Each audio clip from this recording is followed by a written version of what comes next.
よろしくお願いします。ティアーズです。今日は英語で発表させていただきます。So tonight I'm going naked, and I don't mean that I'm physically naked. I'm going to tell you who I am, where I come from, and what made me in who I am today. And tea has been a major factor in that change. As you can see, I was a regular kid, but as a teenager, I was a metalhead, a rebel. I was an outsider, and society didn't interest me much. Life didn't mean much to me either, and I didn't have a dream or something to live for, so I just lived day to day. The next picture is me today. The next picture. A tea master. I'm a qualified instructor in tea ceremony as taught by the Enshu school, and at the same time the first foreigner, the youngest foreigner to achieve such rank within this school. I'm also the first Belgian to attain certification as a Japanese tea instructor, and I want to show you what happened in between those different years. So at a certain point in high school, I started out practicing kendo. And practicing the martial art itself already changed my view on the world and how I perceived my position in it. Because I was accepted by my fellow practitioners, and I felt that I was part of something for the first time in my life. But it was this guy who actually made the greatest impression on me, Miyamoto Musashi, the famous swordsman to whom I was introduced through the novel by Yoshikawa Eiji, which my kendo teacher actually lent to me. And the novel intrigued me so much that I read through the 1,000-page book in about 1 month. It was the beauty with which the scenery was depicted, the underlying ideals and customs, and Musashi's stoic behavior and focused mindset that specifically caught my attention. So much of which I couldn't relate to at the time, and I felt I needed to know more about. So this book was the trigger that instilled me with my first dream. I had to go to Japan and experience life there. So to make this happen, I, for the first time in my life, actually considered going to university, and I enrolled in the Japanology course in Leuven University in Belgium. During my studies, I tried to gather as much information on Japan as I could, and I even decorated my student room in a completely Japanese fashion. So this is all. This time, I actually also, for the first time, encountered Japanese green tea. And from that day on, it became a guiding theme in my life. So after 2 years of intensive studies on Japanese culture and the Japanese language, I finally got the opportunity to study at a Japanese university. And this is where I met my current tea ceremony teacher, and where I also practiced kendo. Yes, I did kendo, I did karate, I did jodo, and I also practiced no theater. So after a while, I went back to Belgium, and then I came back to Japan to study further, and I aimed to get a master's degree in 17th century Edo period literature. And my intentions were to get a PhD, but I had to give up on that dream due to financial reasons. So I started working, and I started working for an international trade show booth fabrication project management company. So this is what I did, and after a year and a half, I actually started feeling that I made the wrong decision. I didn't come to Japan to work for an international company and spend most of my time abroad. So back to the basics, I thought. I came to Japan because I was intrigued in this country's culture, and it was tea that I fell in love with. So I decided I'd start working for a traditional Japanese tea company, a tea vendor in Uji. But this also didn't last very long.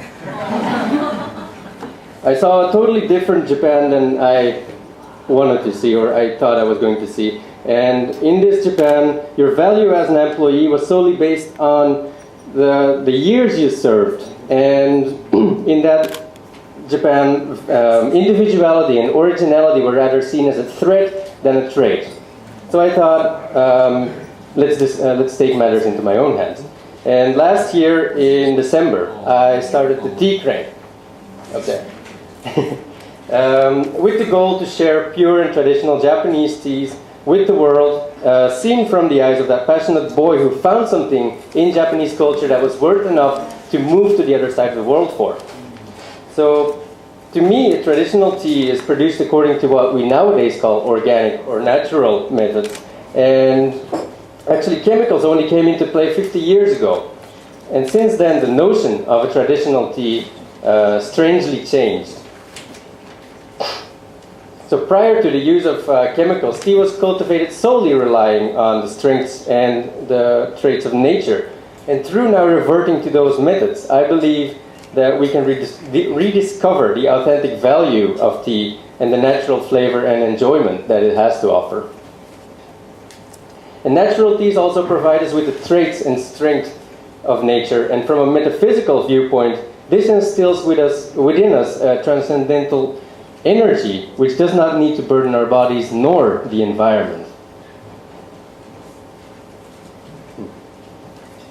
And then again, through the rite of tea ceremony, and through sharing tea in general, we learn to be grateful for each other's presence and for someone's good intentions, which leads to respect and harmony through recognizing our fellow people, and which is, of course, regardless of their status, gender, age, origins, or beliefs.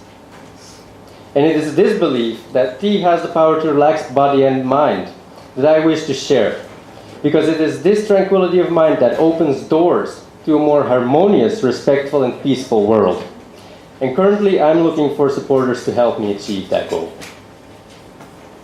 So to conclude, in Japanese, the word mucha is really literally translated as without tea, and means something as absurd or unreasonable. And to me, a life without tea is a life without sense and meaning.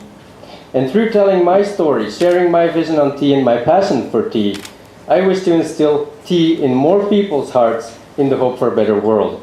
And to continue my efforts and pursuits, I'm currently looking for supporters who wish to donate to or invest in my cause. Thank you for listening.